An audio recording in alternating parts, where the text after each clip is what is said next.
Good morning everyone. Sabado in the morning, Saturday in morning.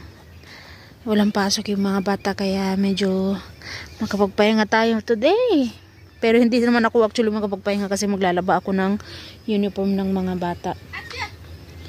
Yung uniform kasi ng mga bata, tag-iisa lang sila. So, ayan. Papakita ko sa inyo guys. Talagang gustong gusto ko to. Ayan ayan. Nag-iisa lang din yan. Sabi sa akin ni auntie, kunin ko daw kung gusto ko daw. Gusto ko siyang kunin. Gusto ko siyang kunin kasi gawing ang tawag dito ay parang burger ba? Yung ganun ba?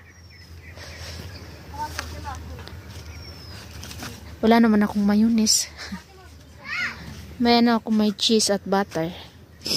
Yung manghihingi ako mamaya ng dahon ng sili. Dahon ng sili. Kasi yung amin natuyo na talaga. Wala na talagang dahon. Yung ito rin patuyo na rin siya kasi medyo nagdidilaw na rin yung dahon niya. Yung sa amin natuyo na kasi sobrang lamig na talaga ngayon dito guys. Daming bunga ng talong nila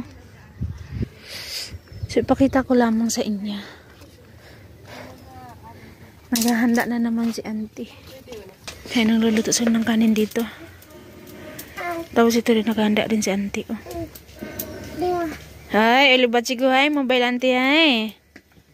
Gibit auntie.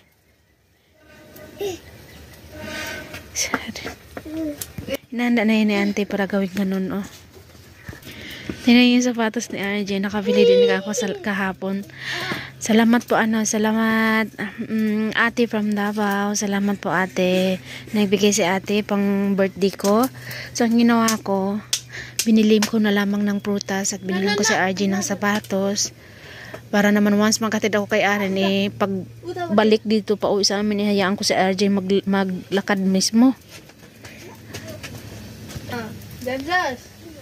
Ay, nakabili ako ng basta prutas, papakita ko sa inyo mamaya po guys. Thank you so much po talaga ate from Davao. Ayan. Hinanda na yun auntie para gawin yung ganyan yung pinakita ko sa inyo yung ginagawa niyang pabilog. Kasi talaga yan dito, parang kailangan mo gumawa ng ganyan. Kasi pag summer kasi guys, mahirap siyang gawin kasi palaging umuulan pag summer. Pero pag winter, maganda siyang gawin. Kaya ako pwede ko naman siyang gawin pero hindi lang ako gumagawa kasi pag gagawa ka ng ganyan, pag may gloves ka, kaya yan. Wala rin kasi akong gloves. Pag panggatong, pag emergency, yung ganun. Maganda tong panggatong guys. Ito yung ginagawa. Actually, ito yung ginagawa nila once na yung nanganak ako kay Aren, nanganak ako kay RJ. Kasi sila dito, yung style nila, pag once bago kang panganak, talagang gumagawa sila ng apoy sa loob. Ang ginagawa nilang paapoy is ito yung pinagawa ng panggatong ngayon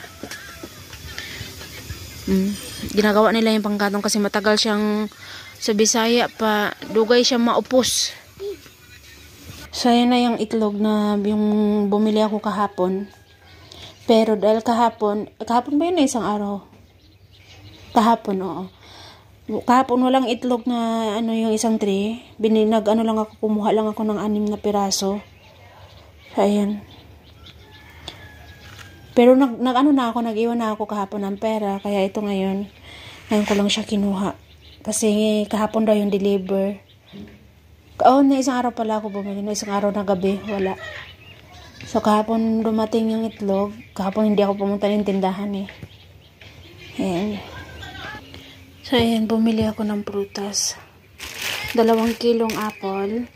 Isang 1.5 kilo na orange. Pero may natira pa naman akong orange. Pero ito is natin ito sa ref para hindi siya masyadong, hindi mabilis masira. Tapos ito, 2 ng saging. Ayan Salamat po ate from Davao.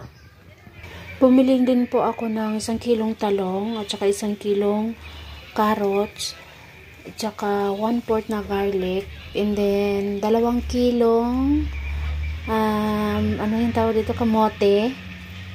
2 kilong kamote and then 1/2 kilo na tawag dito na baggy beans. So, hindi ko na lang ipapakita yung iba. Ito na lamang yung ipakita ko. At saka nagpaalam naman ako kay ate. Okay naman kay ate. Maraming salamat po ate from Davao sa blessing. Thank you so much po. Thank you so much sa pa-birthday sa akin. Pero ito yung binili ko. Kasi ito yung mas importante. Dahil mahilig yung mga bata talaga sa apple at naubos na rin yung apple ko. Kaya hindi dinalawang kilo ko na lang talaga. Tsaka saging. Ayan.